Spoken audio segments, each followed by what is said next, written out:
Well, the blacksmith, he wasn't a particularly friendly person. He wasn't very charitable either.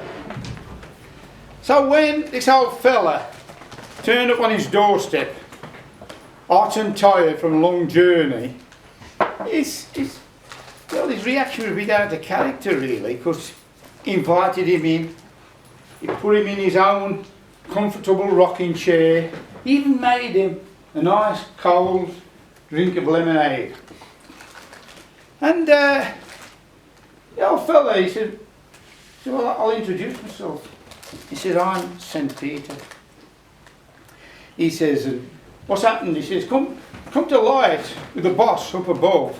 That's what a splendid job you blacksmiths do. You know, shoeing horses and making all the tools for the different trades and repairing all the tools. And we think, you know, you ought to get some reward. So I'm on my way around, you're the first one actually, and what we've got is you can have 3 wishes, because you've been very kind to me, looking after me. So he's thought about it, he said, he said, well, that chair you're sitting in, that rock, he says, it's actually mine. He said, I don't mind you sitting in it. He says, but people coming here, ne'er-do-wells and idlers, they sit in that chair, they sit there rocking away, watching me sweat blood on these jobs. He says, I'm fed up with it. He says, so what I want to do is, anybody who sits in that chair can't get out of it until I tell them they can. And St. Peter said, come on, that's a real miserable wish, you know. I mean, you're sure about it? He said, yeah, that's it. Okay, so well, that's your wish. You know, so I was thinking, you know, something a bit more charitable. Anyway, he said, so what's your second wish? He says, me hammer. People are always coming in here and borrowing it. Half the time they don't even ask for it. I mean, that's the tool of my trade, the main tool of my trade. I have to look after it. They go off breaking rocks with it. The kids are always coming in and, you know, and pinching it when I ain't looking, and I have to go chasing after them. You know, he says, anybody who picks that hammer up can't let it go till I tell them, and it'll keep hammering on that anvil all the while. I'm saying, come on, you know, what sort of wish is this? I mean, what's going on? So that's all right then, that's your second wish. He says, then, what's your third wish? He said, well, you've seen that beautiful rose tree growing right up out of the door to my workshop. I said, yeah, that's great. He said, no, this is more like it. He says, you want it to be in blossom all the time, so everybody can appreciate it. He said, oh, no, he said, that would make it worse.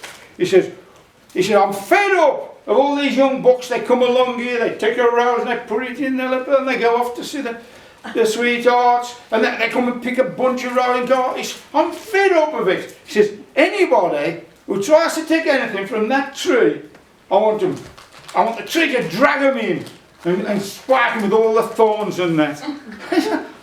This is terrible, you know. I mean, you know. He said, but there you are. You've had your 3 wishes. Well, down in Hell, he noticed the blacksmith fellow down there, and he said to his youngest son, he says, it's about time we had that blacksmith in here. He says, I'm too busy to go myself because I've got a few politicians to deal with. I'm bringing something special for them. So you pop down and bring him back. So the devil's son, the young one, he went in, you know, he went into the fort, and he says, my dad sent me, I've got to take you back to Hell. He says, blacksmith says, well, I've got to finish this job. It won't take long. Why don't you just sit in my rocking chair while I just finish it off? Well, of course, soon he sat in it, the rocking chair was going 20 to the rocket. And this little imp, he was shouting to get out, you know, let me out. And he wouldn't. He left him overnight, you know. By the morning, he was begging him to let him out. He said, well, I'll let you out as long as you promise not to come back here and bother me. So he did. He went back.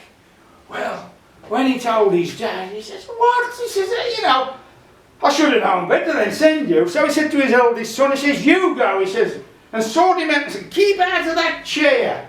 So, and he said, right, he says, you know, Dad says, I've got to take you back and I ain't going to sit in the chair, so that's it. He said, all right. He said, well, we just finished this job. He said, I'll only take a minute if you'll help me. He said, just grab me hammer over there. And as soon as he grabbed his hammer, he was going 20 to the dozen. I mean, steam hammers hadn't been invented then. And of course it was easy for, you know, and well, he went on all night, blacksmith, you know, without the hammer in. He could work all night. He did all sorts of jobs and, you know, and he was complaining. And, you know, next morning, he was begging him to let him go. He said, all right. He said, I'll let you go as long as you promise not to come back here and bother me. Well, when he got back to hell, the devil couldn't believe it. He says, you're two nincompoops. He says, I'll go and do the job myself. So there it was, the devil turns up. And he says, right, he says, I don't know messing about. I'm taking you back with me. And of course the blacksmith, he was a big fella. He looked down at it and he says, what makes you think you can take me, you know, with you? And the devil breathed in, bigger and bigger till he almost touched the roof. He says, I'll tell you what, he says, I'm going to take a branch from that rose tree and I'm going to whack you with it till you beg me to take you to hell. He reached out for the rose bush. And the rose bush dragged him in and he started tumbling him around. It was like a tumble dryer with thorns. The devil was yelling, but he left him there overnight. When he got back, he was in a right state the next morning. And the blacksmith, you know, he was begging him to let him out. So the blacksmith did. He let him out of the bush.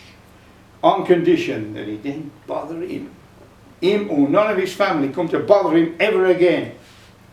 Well, yeah, the blacksmith lived to a good old age and died of natural causes. At ripe old age it was. And off he went. And he went up to it. Knocked on the pearly gates. St. Peter opened the gates. He said, oh, you know. He said, not you. He says, I had a right roasting when I got back here after them wishes I gave you. I was polishing halos for months. You know, he said, you're not coming in here. So what I do, he says, hell. He says, that's where you've got to go. Down that way. There's the track. Off you go. So off he went down to hell. Knocked on the door and the devil comes. He says, oh no, he says, you're not coming in here. But he got nowhere to go. I mean, he was stuck between heaven and hell. And did he say that he set up a place of his own for people who find themselves in that situation? Not that any of you would find yourself in that situation. But, I mean, you're all going to go to heaven, aren't you? I mean, there's no doubt about it. And, well, when you get there, go through the pearly gates, turn left, go down the hill, and there's a pub there called the Golden Harp. And I'm told they have a cracking folk group every Friday night. Yeah, the beautiful singers, you know, there are heavenly choirs, there are loads of harpists. Nearly as many harpists as we usually get ukulele players. Yeah, so the one thing you won't find there, that's a storyteller. It's not that I got anything against storytellers, it's just that, well, you know where we all go, don't you? All right.